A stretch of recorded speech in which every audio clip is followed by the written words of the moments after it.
Hallelujah, praise the Lord. Alam, Amen. ang pinakamataas na papuri, pagsamba, pagdakila para lamang po sa ating dakilang Diyos. At tubling paggalang po sa ating huling propeta ng ating mahal na Panginoon Jesus, ating beloved pastor. Praise the Lord, sampu ng kanyang buong pamilya. Mga manggagawa dito po sa Tayog Outreach, pinapangunahan po ng ating beloved preacher, Greg Peralta, sampu ng kanyang ating mga bisitang preachers.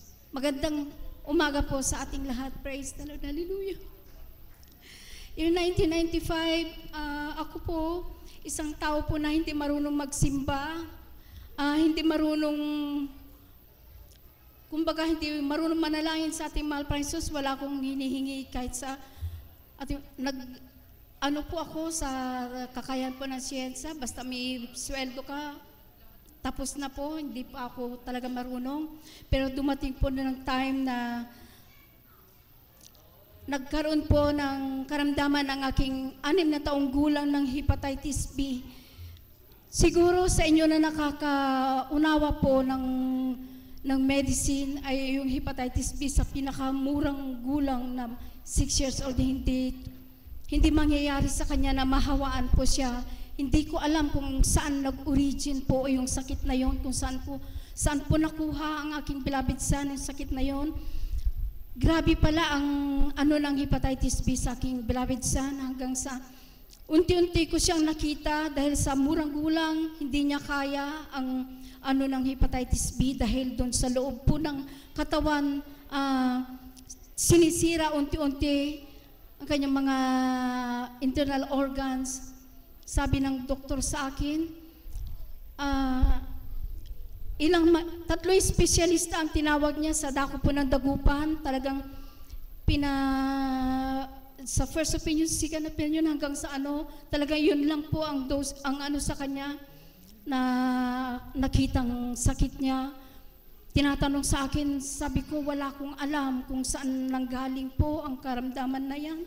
Praise God, hallelujah. Yung time na yun, nung sabihin sa akin ng isang doktor na 3 sila pero isa lang nagsalita, at the age of 11 years old, yung anak mo talagang kukunin siya, mamamatay siya dahil sa murang gulang, hindi niya kaya yung resistensya ng kanyang katawan, hindi niya kaya yung sakit na yun. Hallelujah. Doon ko naisip na nanalangin, humingi ng tulong sa ating mahal Panginoon Jesus. Yung uncle kong pare na palagi nagagalit sa akin dahil pinagsasabi na ako, hindi ako pupunta ng simbahan, kung kahit man lang sa birthday ko, mga Holy Weeks, mga special occasions sa simbahan, hindi ako pupunta. Ayoko, yan ang sa'yo na Diyos dahil hindi ka marunong tumawag sa Kanya. Doon, instantly talaga sa isang araw, memorize ko yung Holy Rosary. Malapit na po ang Holy Week noon, 9 consecutive Wednesday, talagang hindi ako nag-absent. Pumunta ako ng Manawag, nagluhod ako sa harapan hanggang sa altar, nagpunas-punas po ng mga, kung ano-anong mga panyo para i-preserve ko para for my son. Dahil i-haplos daw, pero ginagawa ko yun, inahaplos ko sa aking anak, pero patuloy siyang nanghihina. Payat na payat siya, ayaw kumain. Kunting gatas lang ang nainom. Doon naantig ang aking puso.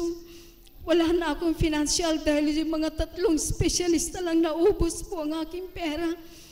Tumawag ako, emergency call ako sa opisina po ng aking blood husband for another assistance, financial assistance, pero wala siyang ibinigay. Para bang wala siyang pakialam. Sabi ko, Diyos ko, ito ba na bang parusa mo sa akin dahil hindi kita maalala kahit man lang magpasalamat ako kung may mga pagpapala. Nung inano ko po ang aking beloved son, sabi ko, kinakausap ko ang aking sarili kung ito ba'y makakaya ko. Hallelujah. Ang aking beloved husband, tumawag siya. Wala daw siya may bigay, pero tinanggap ko yun. Talagang kung saan ako nagpupunta. kinapalan ko mukha ko dahil mangutang ka ng malaking financial na hindi ko ginagawa sa tanan ng buhay ko. Hallelujah, praise the Lord. Pero walang nangyayari sa aking beloved son. Halos mamamatay na siya. Pag naglalaro yan, nakahiga na yan, hindi na yan nakakaupo dahil mahinang-mahinan na po siya. Mga vitamins niya talagang binabanatan ko siya ng vitamins, pero walang patuloy na nanghihina ang aking beloved son. After 2 weeks na talagang pagod na pagod ako sa pag-iisip kung paano gumaling ang aking beloved son. May dalawang lalaki na dumating sa aming bahay na bisita na galing po sa kasama po ng aking beloved husband. Siguro sabi niya, ate, nakukonsensya po kami, kaya pumunta kami sa inyong bahay. Sabihin ang ginagawa ng aking beloved husband kung saan niya tinatapon ang kinikita niya sa pagbabarko. Hallelujah. Nanghinig talaga ang aking buong katawan sa galit. Hindi ko, sa araw-araw, minuto, umiiyak ako hanggang sa wala na akong maiiyak sa galit. Gusto ko siyang patayin. Sa akin siya nagkasala, gusto ako ang pumatay sa kanya. Inihanda ko talaga ang napatayin siya, tapos sa pagbalik niya, hallelujah, praise God, hallelujah. Sa bagat awa po ng ating mahal Panginoon Jesus. Nung panahon na hindi ko na po makaya ang aking problema dahil pati yung isang anak ko, nabago po ang ulo niya, nahulog po sa 2nd floor po ng bahay. Kung gaano kalaki po ang kanyang ulo, ganun din kalaki ang bukol ng kanyang ulo. Tama-tama po sa utak niya. Talagang hindi ko na malaman hanggang sa dinala ko ulit siya sa doktor habang inaalagaan ko ang kanyang nakakabatang kapatid na may HPV. Talagang gusto kong sumigaw para akong baliw. Ayokong humingi ng tulong kahit sa mga loved ones ko kasi talagang ugali ko po na sinasarili ko po lahat ng mga problema. Hallelujah. Praise God. Nung inuwi ko yung pangalawang anak ko, talagang hirap na hirap na ako. Wala na akong, talagang suko na ako. Sabi ko, ang una, ako ang gusto kong magpakamatay dahil gusto kong takasan ang problema na yun. Para bang, sabi ko, hindi ganap na ano ang aking pamilya, mag-broken family. Ang aking mga anak walang ama. Hallelujah. Nagkapatong-patong na po ang problema. Noong time na yon, talagang medyo demonyo na po ang aking pag-iisip. Puro paghiganti, sama ng loob ang naghahari sa aking puso. Dinala ko ang aking mga anak sa kwarto. Sabi ko sa kanila, hindi nila alam ang aking gagawin. Nung nakita ko ang aking mga anak, kung sila ay iiwan ko, paano na kaya sila? Sa anong kamay? Kanino sila mapupunta? O kaya sa paampunan? Hindi ko makaya din iwan ko ang aking mga anak. Sabi ko, isa na lang, pangalawa na lalasunin ko lahat sila pagkatapos ako ang last. Dahil tama na yun na ganti ko sa aking beloved husband kaysa patayin ko siya. Na makita niya, datnan niya na puro kabaong nasa kanyang tahanan. Hallelujah, praise the Lord. Sa kaloob po ng kwarto, humingi na po ako ng kapatawaran sa aking mga anak na ang gagawin ko ay para sa amin lahat. Yung isang anak ko na panganay, sabi niya na naintindihan niya ang paglalason. Bakit mo kami papatayin? Napakabigat sa aking dibdib nung narinig ko sa kanya yung bakit mo kami papatayin, lalasungin. Hallelujah, praise the Lord. Dahil hindi ko na makaya ang aking problema, maliliit pa kayo, hindi nyo naintindihan.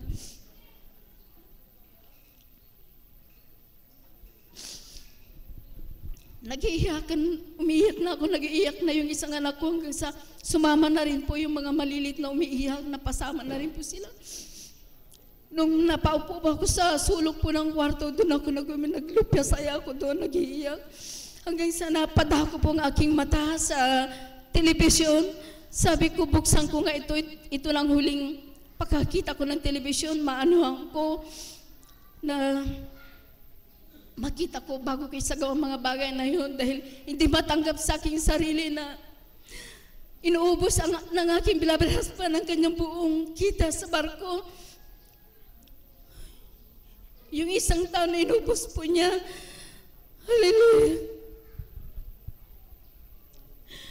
Inubos po niya hindi sa pagbababa sa kanya, inubos niya sa kanyang babae.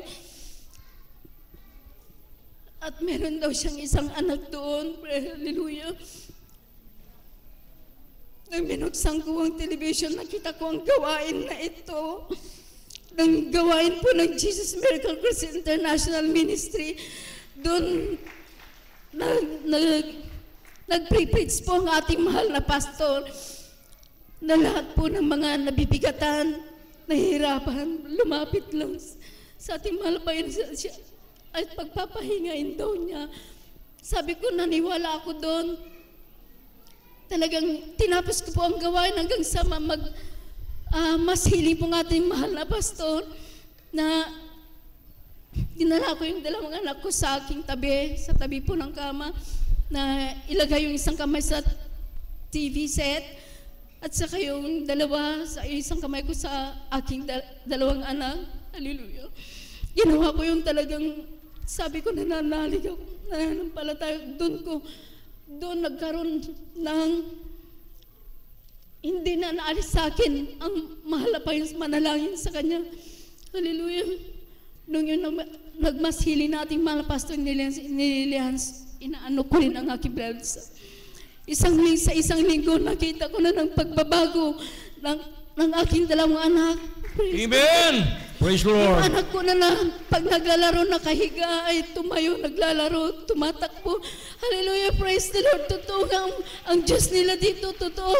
Amen! Sinubaybayan ko yan for almost 9 months ko na sinubaybayan niya. Gustong-gusto ko naman dahil sa loob lang po ako ng tahanan. Bihira pa ako naglalabas, doon lang ako sa loob ng tahanan. Maligaya na po ako. Hallelujah. Patuloy hanggang sa nag-flash po ng telephone number po ng Baguio doon. Tinawagan ko ang Baguio.